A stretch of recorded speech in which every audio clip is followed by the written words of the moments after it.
وما يلقاها إلا الذين صبروا وما يلقاها إلا ذو حظ عظيم আমার আল্লাহ বলেন দুশমন মন্দ লোক দুষ্ট লোক তোমার সাথে খারাপ ব্যবহার করলে আমার আল্লাহ বলেন তুমি তাকে সালাম দিও ভালো ব্যবহার করিও দেখবা ওই দুষ্ট লোক বলবে তার সাথে খারাপ আচরণ করি তার সাথে খারাপ ব্যবহার করি কিন্তু আমার কথার প্রতি উত্তর তো দেয় না আমাকে শান্তির কথা বলে একটা সময় ওই দুষ্ট লোক আপনার প্রিয় বন্ধু হয়ে যাবে। একমাত্র অহংকার হলো আমার আল্লাহর চাদর এবং শ্রেষ্ঠত্ব হলো আল্লাহ পাক রব্বুল আলামিনের লুঙ্গি স্বরূপ। এই জন্য বান্দাকে আমার আল্লাহ বুঝাতে চায় যদি অহংকার করো তাহলে তোমার ঠিকানা কোথায় হবে জানোনি? তোমার ঠিকানা হবে জাহান্নাম। এই জন্য বন্ধু আমার মনটাকে ফ্রেশ করতে হবে, দিলটাকে পরিষ্কার রাখতে হবে। কারণ কোনো না কোনো দিক দিয়ে কারো থেকে আমি যদি নিজেকে বড় মনে করি আমি অহংকার হয়ে যাব। আমি একজন ভালো বক্তা, অমুক মসজিদ অমুক খতিব আমার থেকে খুব সুন্দর ওয়াজ করতে পারে না, যদি অহংকার চলে আসে বক্তা তুমি ধ্বংস হয়ে যাবা। তুমি একজন ভালো আলেম, অন্য আলেম থেকে তুলনামূলক তুমি ভালো, যদি অন্তরে এই ধারণা আসে তুমি ধ্বংস হয়ে যাবা। তুমি একজন টাকাওয়ালা পয়সাওয়ালা, তুমি একজন গুরুত্বপূর্ণ পারসন, তুমি অন্যের থেকে নিজেকে যদি অহংকার মনে করো, নিজেকে বড় মনে করো, আল্লাহ বলেন তুমি ধ্বংস। এই জন্য আল্লাহ বলেন বান্দা বান্দির দোল জমিনের মধ্যে তুমি এমন ভাবে চলো, এমন ভাবে মানুষের সাথে কথা বলো যাতে মানুষ তোমার কথা এবং চালচলনে মুগ্ধ হয়ে যায়। আজকে আমরা মুসলমান নামে হয়েছে ঠিক, আজকে আমি মুসলমান নামে হয়েছে ঠিক, কিন্তু কাজের মধ্যে মুসলমানিত্ব নাই। শুধু নামটা রেখেছে আব্দুল্লাহ, নামটা রেখেছে আব্দুর রহমান, নামটা রেখেছে আব্দুল মান্নান। লেনদেনের দিকে তাকান শুধু দুর্নীতি আর দুর্নীতি, চলাফেরার দিকে তাকান শুধু অশ্লীলতা, কথা বলেন ঠিক কিনা? ব্যবসার দিকে তাকান শুধু মানুষকে ঠকানো। এমন কোনো পরিবেশ নাই, এমন কোনো জায়গা নাই যদি নিজে বড় হইতো ধারণা নাই, কথা বলেন ঠিক নেই। এই জন্য এই জমিনটা এত সহজ জমিন নয়, এই জমিনটা এত ভালো জমিন নয়। আল্লাহ রাসূল বলেন আদ-দুনিয়া মাজরাআতুল আখিরা, এই জমিনটা আখিরাতের ফসল কামাইয়ের জায়গা।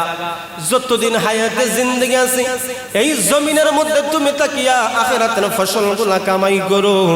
কারণ হায়াতে জিন্দেগি যখন শেষ হয়ে যাবে তখন বান্দা বান্দি হায়াতে জিন্দেগি চলে গেলে আর আফসোস করে ফিরত আসবে না। এই জন্য রহমানে বান্দা কারা? এক নম্বর হলো আল্লাযীনা ইয়ামশুনা আলাল আরদি হাওনা, যারা জমিনের মধ্যে নম্রভাবে চলে, চলাফেরার স্টাইলটা বড় সুন্দর। এরপরে আল্লাহ পাক রব্বুল আলামিন বলেন শুনো, যখন তোমার চলাফেরা কথাবার্তা সুন্দর হয়ে গেল তখন মহান রব্বুল আলামিন ডাকতে বলেন ওয়া ইযা খাতাবাহুমুল জাহিলুনা ক্বালু সালামা। আল্লাহ বলেন তোমার স্টাইলটা আমি সুন্দর করাইলাম, তোমার চলাফেরার স্টাইলটা আমি সুন্দর করাইলাম। এখন দুই নম্বর গুণ হলো কোনো মূর্খ লোক, কোনো অজ্ঞ লোক, কোনো নির্বোধ যদি তোমার সাথে ঠগ্র জড়াইতে যায়, জগ্র জড়াইতে চায়, অথবা অশ্লীল অঙ্গভঙ্গি দিয়ে কোনো কথাবার্তা তোমার সাথে বলে, তখন তোমার কথাবার্তা কেমন হওয়া চাই? আল্লাহ বলেন ক্বালু সালামা, তার সাথে সালাম বিনিময় করো, সালাম শান্তি তার জন্য করো। আল্লাহ নবী মায়ার নবী যখন বেঈমান মুশরিকরা তাকে কষ্ট দেয়, ইট পাথর নিক্ষেপ করে, বিভিন্ন চরিত্র হরণের কষ্ট দেয়, আমার আপনার নবী চাইলে তার উপর বদদুয়া করতে পারতেন, কথা বলেন ঠিক নেই? বদদুয়া তো করেন নাই, তাদের জন্য হেদায়েতের দোয়া, শান্তির দোয়া করেছেন।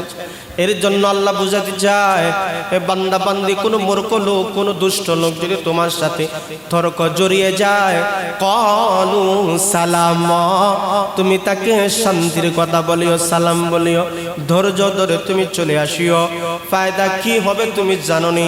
আল্লাহ পাক রব্বুল আলামিন বলেন, মন্দ লোকের সাথে মন্দ না জড়ায়া তুমি তার সাথে যদি সৎ আচরণ করো, ধৈর্যের সাথে ভালো ব্যবহার করো, ওই দুষ্ট লোক একটা সময় আমার আল্লাহ তোমার বন্ধু বানায়া দিবেন। ওয়ামা ইউলাক্কাহা ইল্লাল্লাযীনা সাবারু ওয়ামা ইউলাক্কাহা ইল্লা যু হায্যিন আযীম। আমার আল্লাহ বলেন, দুশ্মন মন্দ লোক দুষ্ট লোক তোমার সাথে খারাপ ব্যবহার করলে আমার আল্লাহ বলেন তুমি তাকে সালাম দিও, ভালো ব্যবহার করিও।